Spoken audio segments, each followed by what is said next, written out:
Halo, selamat pagi teman-teman. Kembali lagi bersama saya Maria Padalegi, salah satu mahasiswi Fakultas Kelautan dan Perikanan Prodi Budidaya Perairan dengan NIM 2013010023. Di video kali ini saya akan membahas tugas saya mengenai praktikum oceanografi, yaitu memasak garam.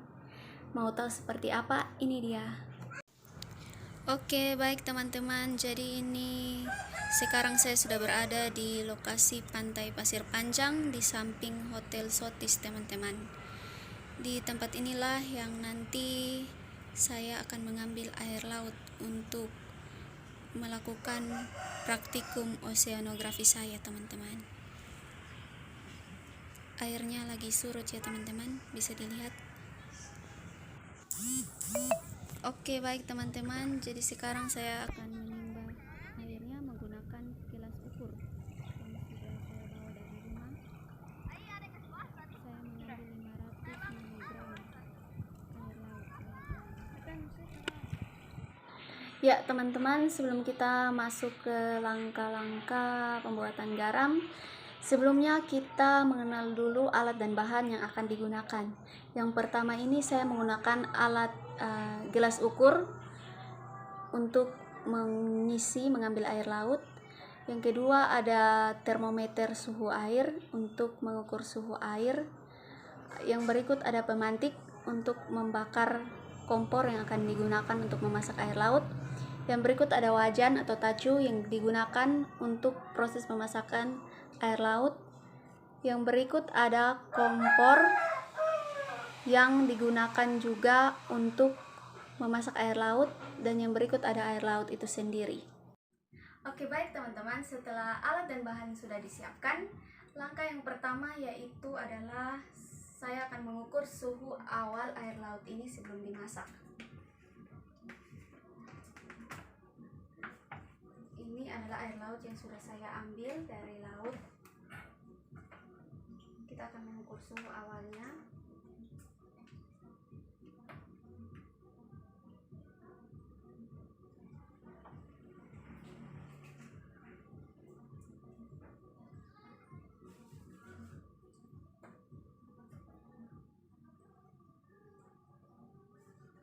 Oke, baik, jadi dapat dilihat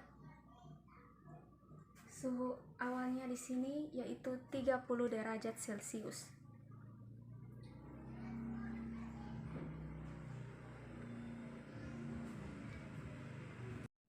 Oke teman-teman, setelah kita mengetahui suhu awal air laut ini, kita akan langsung saja masuk ke langkah selanjutnya, yaitu memasak air laut ini.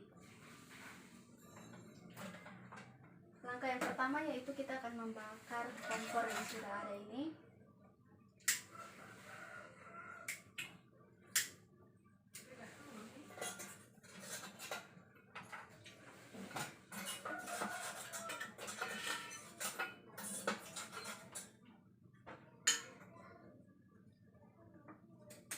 Lalu kita meletakkan wajan yang sudah disiapkan.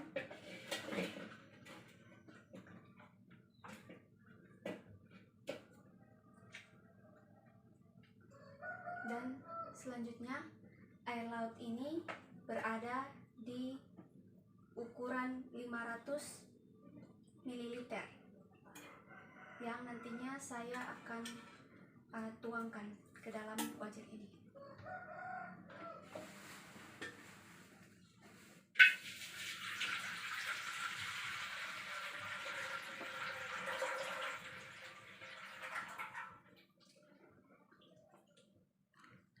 Oke, selesai.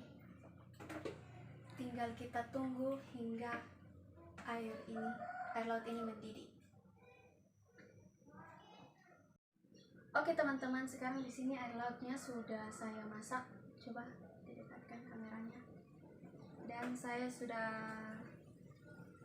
menyetel timer di sini selama waktu 20 menit pertama. Dan kita akan melihat perubahan dari air laut ini.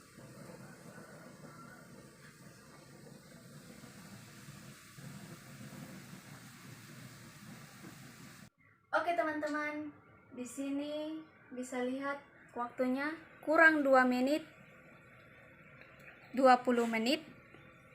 Iya, Dan kita lihat, kita ukur suhu airnya.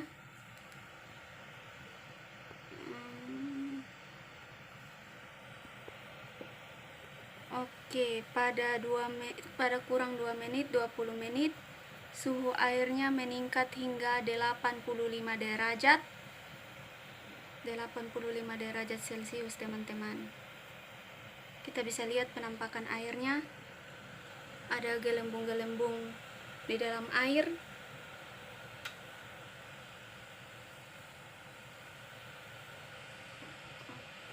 Oke, teman-teman, di sini waktunya menunjukkan sudah 20 menit air laut ini dimasak. Dan kita lihat perubahan yang terjadi. Di sini seperti air laut ini, di sini seperti ada gelembung-gelembung di dalam air laut yang sudah dimasak. Dan suhunya setelah dimasak selama 20 menit yaitu kita lihat mencapai 90 derajat Celcius, teman-teman.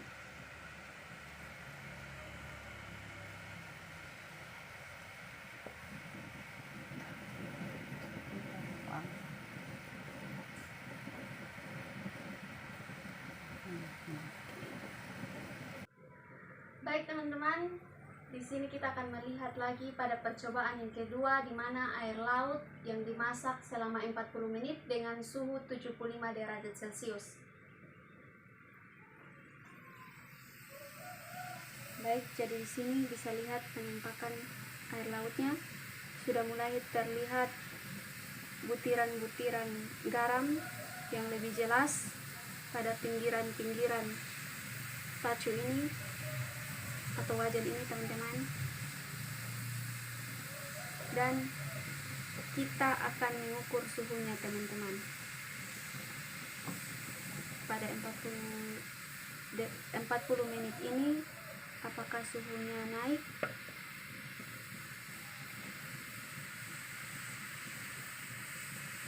Oke, teman-teman, ternyata suhu airnya naik, meningkat menjadi 80 derajat Celcius, teman-teman. Bisa dilihat pada termometer ini, teman-teman. Dengan kondisi air laut yang sudah mulai mengalami evaporasi atau penguapan dan menjadi butiran-butiran garam seperti yang terlihat pada pinggiran tacu ini, teman-teman. Oke, baik, teman-teman. Ini adalah percobaan yang ketiga, di mana teman-teman bisa lihat penampakan air laut yang terjadi ketika dimasak selama kurang lebih 60 menit atau hampir 1 jam dengan suhu 90 derajat Celcius, teman-teman.